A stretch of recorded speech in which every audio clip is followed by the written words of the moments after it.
Welcome back to the Sports Source. This segment of the show brought to you by Madisonville Marine. Steve Sloan once talked to me about his goals for Madisonville Marine. He told me he doesn't want to just sell people boats. He wants to sell them the right boat for their needs. That's pretty important. That stood out to me, and I've always remembered that. Visit them, talk to them, see for yourself why Madisonville Marine has been the boat leader in East Tennessee for 4 decades. Just terrific folks and a terrific business down there. Highway 411 North in Madisonville. All right.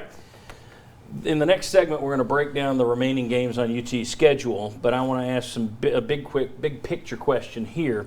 Lots of folks are saying that the improvement we saw yesterday means a corner has been turned. Okay, now the lights have come on. My question to you guys, has a corner been turned? It's tough to turn a corner when you turn that corner and Tua and Saban and the rest of Bama are sitting there waiting for On the other side of the corner? But I think what it did say is, hey, this coaching staff, they can point to guys and say, hey, if you just trust us, do what we say we want you to do. Yes. Don't have a lot of bus. Tighten up the offense if you need to. If you get a lead, this is what can happen. We can enjoy this and have this enjoyable experience, which I haven't had many of this year. And I think that can be powerful as you go through the rest of the season, play a lot more winnable games when you don't have Bama around the other corner. Well, my problem is you turned a corner last year after Kentucky game, and then you dropped the rest of your games that year. So for me, that's the issue right now that you have is where is this team? Do they continue the fight, the effort at the same level? Have they gotten there? Because last year this team was up and down. Every time you thought they had kind of gotten there, they regressed. So what happens now? They have yet to play 2 good games back-to-back under Jeremy Pruitt. Now, the thing that stinks is now you got Alabama, so we're not going to be able to put those, we're not going to do a fair comparison. But even last year where you had the back-to-back wins over ETSU and UTEP, that UTEP game it wasn't a good game, it was ugly. Mm-hmm.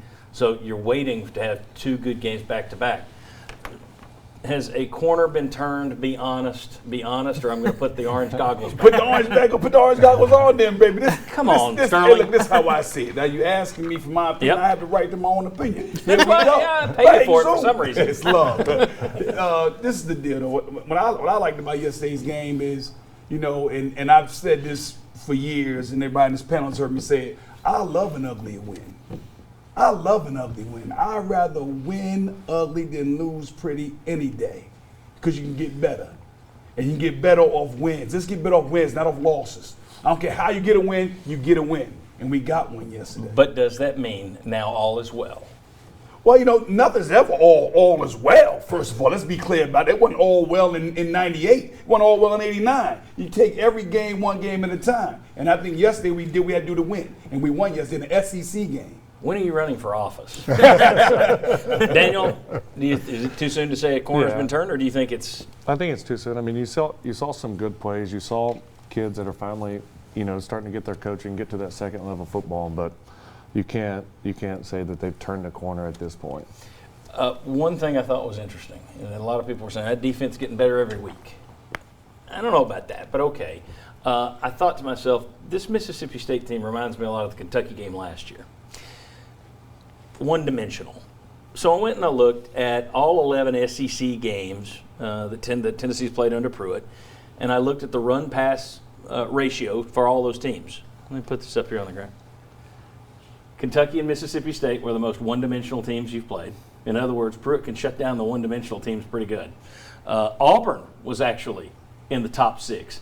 There were 5 more teams you played that Tennessee all lost to them. So your only 3 wins in 11 games came against 3 of the top 6 one-dimensional teams you faced. Will, they were very active on the line of scrimmage as the defensive line, more active than I'd seen them in previous games. Does that have anything to do with the fact that that's a one-dimensional team? Yeah, I think it does. I think it allowed them to do more and be careful and understand they probably were able to make up for that. They used a lot of run blitzes. They used a lot of blitzes comparatively when you looked at the Georgia game where they didn't blitz and couldn't get there. They did a lot more They were a lot more active, a lot more aggressive yesterday, and it really helped them. I think regardless, you have to look at the Georgia game and this game, and even though those are 2 entirely different teams, you have to look at it and say, for this defense to be effective, we have to be aggressive, which means we're going to make some calls and we're going to leave some things open, but we can't sit back there and play the way we did. It really was advantage for them against Mississippi State because Mississippi State didn't have the quarterback to take advantage of when there were mistakes or things that were open out there for them.